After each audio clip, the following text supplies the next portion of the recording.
Nayize ngo ndaguhereko narinzi ko udahagarara neza none mbona n'amaguru yadoze. Nubu nakwiruka nkagera muri pire n'amaguru.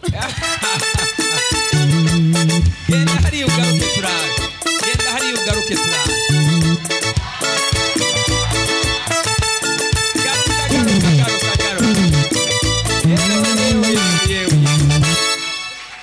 Imana ikora ibitangaza. Ego. Nukuri dawe ikiza nasanze ngaha no kuri. Sinumva kungene no shimira Imana. Tena naza ngaha anye banteruye. Hariho umuntu yanteruye nuwo yari imwe mu banteruye. N'uyu yari imwe mu baguteruye. Yari imwe mu banteruye kugira bankoreko Imana inkorere intuzenya igikorwa. Imana imaze kunkorera igikorwa. Navuye nk'umusuma niruka nsohoka. Ubu ndashimira Uwiteka. Agashimwe ndumva sinumva kungene no shima no ko. Ego. Ukungene nari imeze. Mwarabibonye kungene baterura umuntu w'umutamakazi bakanyangura kujya kuruyoya. Niko byari bimeze. Urenda shima no ko.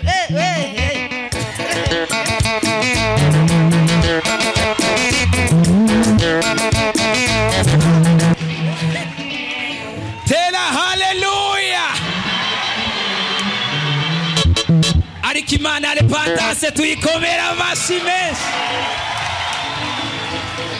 None ndashaka kumbwira abakubonye uza uvuye muhira baguteruye ubu bakabona witambukira bavuga ngo iki? Haba bambare ko mvuye mu bafumu. Ndavuga ntatembuye ku rushengero. Nta ko bafumu ngendamwo. Tivyo ku bafumu zebo narabigiye mariko nta kamara nabanye vyamariye. Aho hose birasago bari baranciye barasubira. Ariko nta kamara nabisanzemwe. Ntamvuga ati kubera rero iradira ku musego. Hagoma numbere. Umufasha wa mutama wanje.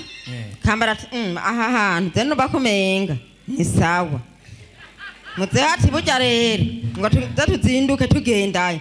Ntabwira ate wape. Zebo singeza sinshobora. Ati kukubera iki? Tinuko kizawa ntwaye mu bafumu biranka.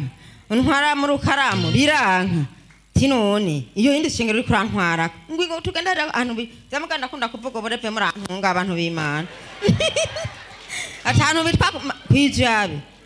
Barasenga nampaka bya niho bashiye banzana warabonye kungene banteruye aba banyakubahwa Yesu abahezagire mugira imigisha.